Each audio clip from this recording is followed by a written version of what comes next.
Bienvenue à toutes et à tous, vous êtes bien sur Grand Littoral TV, on attaque ensemble ce nouveau flash d'informations pour le littoral et le Domarois. Et dans l'actualité, c'était ce week-end, Lucille Fatou décédée des suites de ses blessures après être tombée dans une benne de la déchetterie de Marquise.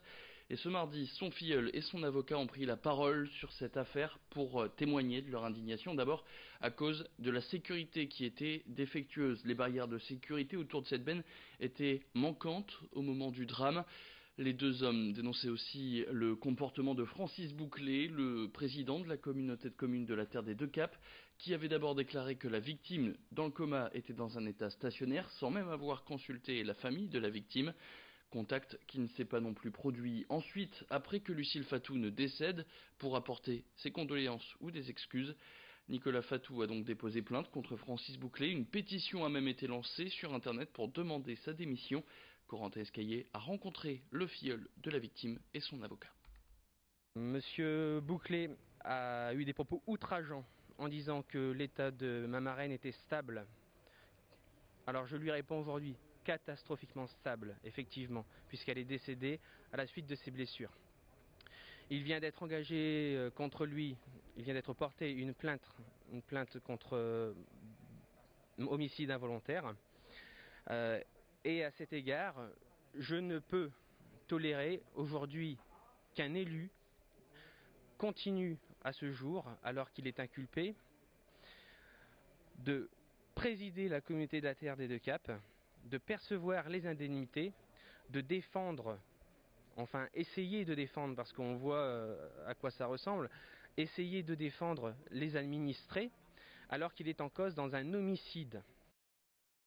Emploi, maintenant on parle de la restructuration du groupe Carrefour qui est annoncée depuis maintenant plusieurs semaines. 273 magasins en France sont menacés de fermeture, dont 65 dans le Nord-Pas-de-Calais, soit plus de 2000 emplois menacés à l'échelle nationale. Il ne reste qu'une dizaine de jours au Carrefour Contact menacé de fermeture pour trouver un repreneur. Faute de rentabilité, seuls 7 d'entre eux auraient réussi à trouver un nouveau patron. Certains magasins de la région auraient d'ores et déjà stoppé leurs commandes. Les salariés seront d'ailleurs fixés le 4 juin après un comité central d'entreprise. Des salariés qui devraient pouvoir négocier un plan de départ volontaire ou bénéficier de reclassement avec ou sans formation. Mathieu Sévotte est responsable syndical chez Force Ouvrière. Il était au micro de Brieux-Gorchy. On l'écoute tout de suite. Nous, ce qu'on veut, c'est que voilà, il y a des gens qui pourront partir avec du congé de reclassement, avec des formations, même des formations de longue durée, puisque selon l'âge, il y a certaines personnes qui vont pouvoir bénéficier de 36 mois de congé de reclassement. Ça fait quand même 3 ans. 3 ans pour se reconvertir. On a aussi, forcément, nous on a appuyé sur la mutation en interne, rester chez Carrefour. Voilà, on essaie vraiment que tout le monde puisse y retrouver son compte. Tout le monde, tout le monde, tout le monde. Que chacun, même dans l'entrepreneuriat, on a mis aussi le paquet, on a fait mettre le paquet à Carrefour pour que les gens qui veulent s'investir et auto-entreprendre, ils puissent le faire demain. Ils puissent le faire. Il faut vraiment que les gens, même si le PSE, voilà, c'est pas un joli mot, mais en attendant, pour eux, il faut que ce soit un tremplin, un réel tremplin. Et puis on passe à ce portrait, celui de Germain Bailly, il est taplois. Il est passionné de science-fiction et par l'univers fantastique et il a décidé de se mettre à créer de ses mains des objets de décoration avec des matériaux à petit prix. Une manière pour lui de décorer sa maison à moindre coût. Et lui qui est passionné de science-fiction crée donc ces objets d'héroïque fantasy. Pour les créer, il a étudié des techniques d'effets spéciaux. Il s'est mis à son compte d'ailleurs au début de l'année. Portrait de ce forgeron geek signé Louis Caillé. Infographiste il y a encore 6 ans, Germain Bailly est désormais forgeron geek. Ce passionné d'effets spéciaux et de science-fiction est passé maître dans la création d'objets tirés de l'univers fantastique. Je vais voir beaucoup d'autres bricoleurs sur internet, d'autres passionnés aussi. Je m'inspire des méthodes du cosplay. Parfois je vais chercher l'idée chez un ferronnier, chez un ferrailleur, peu importe. Disons que les moteurs de recherche sont vos amis et je cherche simplement. Ça prend du temps mais je cherche. Et j'en finis par trouver. L'univers fantastique, il s'en inspire pour créer à sa manière des armes, des casques, des personnages et autres créatures tirées de films, de comics ou encore de mangas. Des répliques? Non, mais des objets revisités. Je déteste en fait faire une copie pure et simple.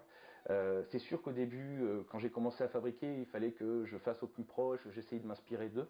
Maintenant, je préfère mettre ma touche dedans. Il faut que ça soit personnel. J'essaye de faire en sorte qu'on reconnaisse de là d'où ça vient, mais il faut qu'il y ait ma touche à moi dedans.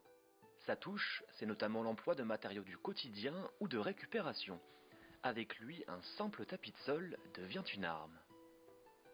Là, en l'occurrence, on s'est amusé on a commencé sur un projet de marteau un peu hydraulique, un peu n'importe quoi, mais tout simplement avec du tapis de gym, du tapis de sol, comme tu peux voir ici, donc qui a été coupé, collé au pistolet à colle.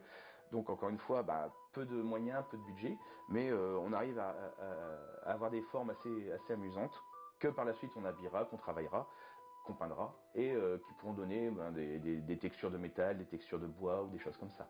C'est très long, il faut être patient, mais voilà, ça n'est que du temps.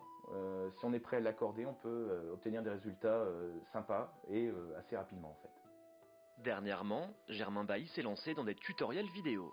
Sa volonté, partager au plus grand nombre sa passion, mais surtout ses techniques. J'ai mis en place depuis à peu près 6 mois maintenant une chaîne Twitch sur laquelle en fait je fais des lives de bricolage. C'est-à-dire que je présente de A à Z un projet, comment fabriquer telle ou telle chose, que ça soit une arme, une sculpture, et là en l'occurrence c'est un plateau de jeu. J'ai envie en fait de montrer aux gens que tout est accessible, il suffit d'être patient et d'avoir envie de le faire. Un geek, oui, mais un geek pédagogue.